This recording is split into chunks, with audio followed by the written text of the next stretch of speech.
So my last solo review for 2022 movies before I finally get to my frickin' ranking is Puss in Boots: The Last Wish, the latest entry from Dreamworks Animation and the latest in the Shrek franchise. Now, I've seen the first Puss in Boots movie. I saw it years ago. I don't really remember anything about it. I remember it being okay, but really nothing else. I'm a big fan of the Shrek franchise. I liked the first three. Fourth one's not awful, but it's not good. And then, like I said, I remember Puss in Boots being okay. So I didn't have a ton of anticipation for this movie, especially since DreamWorks has been kind of hit and miss recently. Especially last year, they had a really good one with Troll Hunters Rise of the Titans, they had a mediocre one with Boss Baby 2, and then they had a shitty one with Spirit Untamed. Earlier this year, they had The Bad Guys, which I thought was pretty decent. Wasn't anything special, but it was a decent flick.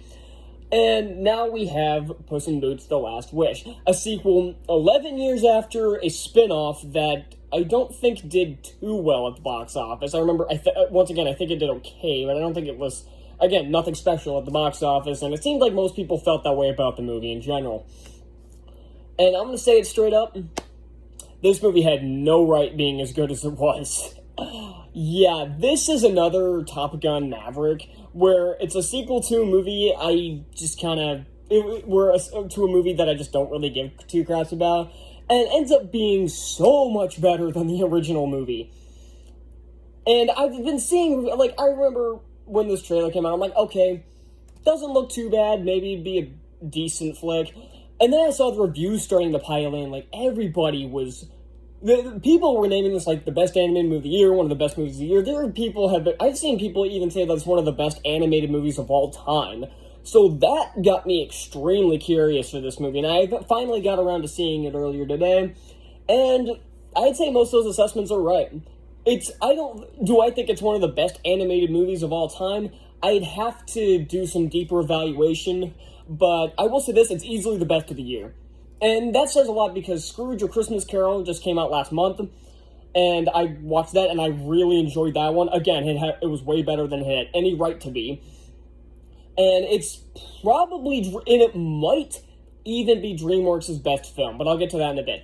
Let's talk about the movie itself. In this movie, Puss in Boots has blown through 8 of his 9 lives, and now he searches for the wishing star that crashed to Earth. Is there planet Earth in this universe? That's never really made clear, but in any case, he goes off to find the wishing star to get the mythical last wish in order to restore his 9 lives. Along the way, he meets up back with Kitty Softpaws from the first movie, and a dog that's at this little home for cats that he is briefly in. It's a long story. And while on this journey, they have to contend with several different villains, and they're very different types of villains, but I'll get to that more.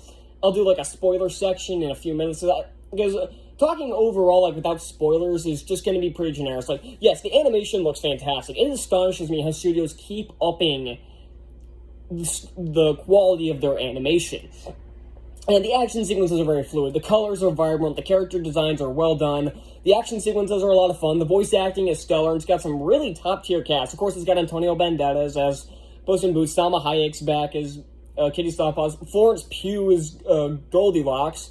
And for a little bit during the movie, I thought I was going to have to dock this movie points for having James Corden.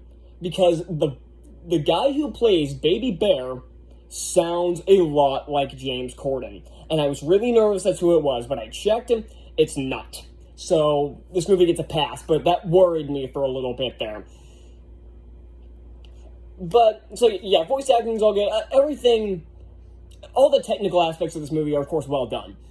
But to talk about the story itself, I need to go heavily into spoilers. And I want to talk about the villains first, because there are 3 very different types of villains. You have the one irredeemable villain who's evil for the sake of it, does have a backstory, but is more just the irredeemable villain that you just want to see the hero's punch at the end. You have the redeemable villain with relatable backstory and motivations, and then you have essentially an evil entity, almost. So we'll start with the first one, is Jack Horner, and he's pretty fun. This villain is more for comedy, and he's pretty funny. I like his scenes, like, he just doesn't give a crap who lives, who dies, especially even his own crew. They just die, and he's like, oh well. And just kind of walks off. And he has, I'm assuming it's supposed to be Jiminy Cricket. And for a little bit, he's trying to, like, appeal to his conscience. And there's a certain point where he just gives up. He's like, nope, you're irredeemable. You're an irredeemable scumbag. And that was pretty funny. And something that the comedy in this movie is surprisingly good. There have been a lot of comedies this year that have not been very funny. But this one got a laugh out of me a lot. And so, yeah. Then there's Goldilocks and the Three Bears, where it's revealed Goldilocks' wish is that she wants an actual family, like a human family instead of the bears. And you know where that's going to go, but it's still done pretty well. But then my favorite villain of the movie, and probably one of my favorite DreamWorks villains, is this wolf that shows up early in the movie. Now, he's presented as a bounty hunter, because Puss obviously has a bounty on his head, because obviously he's an outlaw. So he's presented as a bounty hunter who kicks Puss's ass in about 15 minutes into the movie. And he's already intimidating. He's intimidating as hell. He's probably one of the scariest villains. It was like, he actually creeped the hell out of me, too. I'm an adult, and there were a couple times, I'm going to be hearing his whistle in my nightmares. He had a really cool design. It wasn't like it was just a wolf, but he had, like, red eyes and everything, and his whistle was really creepy. And so, yeah, he was already a cool villain. And normally, I hate when movies pull this character isn't what he claims to be. It's like when a villain is one thing, but then he's revealed to be something else. Normally, I hate when movies do that because they don't do it well. They throw it in purely for the sake of a twist. But the way this movie did it was extremely clever and pretty cool, actually, because it's revealed that this wolf is death. Like, literally. He's revealed that in this cave of lost souls, which Puss sees his past 8 lives, essentially right where he's killed. This movie gets dark in some places, I'm not gonna lie. And he's revealed to be death. And the reason he's after Puss is because, well, he's a selfish douchebag who took his 9 lives for granted. And he sees him taking the coward's way out of trying to restore his lives instead of living them. That's a cool motivation for this guy to have. And I like how it was resolved, and I don't think he should have had to fight death, but I'm glad he technically wasn't able to beat him, and he even knew that. So I like how this conflict was resolved. Oh, and again, I just like the characters. Puss is still fun. Again, I don't remember much about Puss in Boots, so I don't really remember Kitty Softpaws that well in that movie. And this also pulled the Top Gun Maverick thing of splitting the characters up in between movies just to put them back together at the end. But much like Maverick, it did it pretty well. I think this one did it better than Top Gun, because the way they did it was he essentially left Kitty at the altar. Apparently she didn't show up either, which was revealed later on, which is kind of funny. But because it was the first time he felt fear. This is the first time we see Puss in Boots actually feel fear. This develops this character a lot. I've seen people compare this movie to Logan, and that is definitely a fair assessment. Like, Logan's close to death, and Puss is on his last life, essentially. So I can see the comparisons going on here. And this essentially is the Shrek franchise's Logan. Like, the original Puss in Boots would probably be X-Men Origins Wolverine, which that movie I don't hate. I don't hate X-Men Origins. I acknowledge it's not a good movie, but I do think it's a bit overhated. Yes, I get it. Deadpool in that movie sucked, and yeah, the special effects are terrible, but I don't hate the movie. But back to the last push, I like how they write Puss's character. They make him vulnerable. They make him like straight up scared. I thought for a while he kept seeing the wolf everywhere, like after he got his ass kicked. And I couldn't figure out whether the wolf was following him, like if he was just there, and he was just hidden somehow in plain sight and nobody saw him somehow, or if this was some kind of PTSD thing. And I thought that's the route they were going. But that's not exactly it. Like I said, he's revealed to be dead, so he was actually showing up there, but only Puss could see him. Everyone else eventually sees him during the final fight, which is awesome, by the way. I like the setting of, like, the actual, like, wishing star and everything. And again, the action sequences are a lot of fun.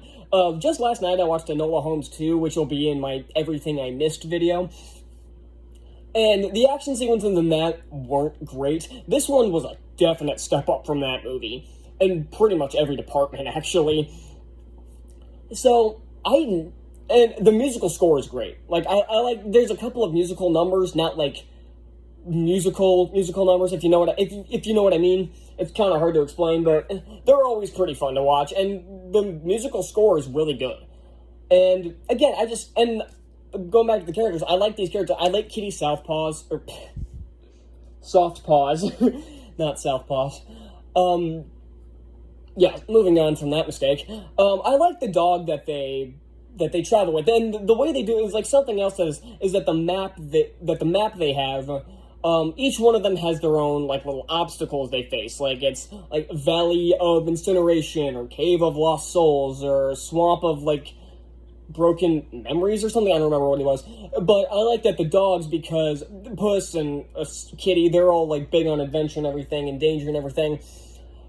The dog, he's just happy to be anywhere. He has such a sad backstory, but he sees it as funny, which again, I like the comedy. I like the darker humor this movie has, and I also like that his path is like some of the easiest shit ever. It's like you just have to stop. Like, there are a bunch of roses that come out of the ground, like it's a valley of, like, big magical roses, and Puss and Kitty are fighting them, but all they have to do to get past them is just stop and smell the roses. It's some clever writing like that really pushes this movie beyond what I thought it was going to be, just above another cash grab sequel, because that's kind of what I saw this as when I first saw the trailer, or when I saw the original trailer. I saw this as just another cash grab sequel because DreamWorks is running out of ideas, and it shows that they're not completely out of ideas, because I like the bad guys. I thought it was a decent flick. I didn't think it was top-tier DreamWorks or anything, like the Shrek movies, or Megamind, or How to Train Your Dragon 3, but it was still a decent film. This one is top-tier DreamWorks. I think this might be my new favorite DreamWorks movie. I might have to agree with some people by saying this is one of the best animated movies of all time. This is definitely one of the best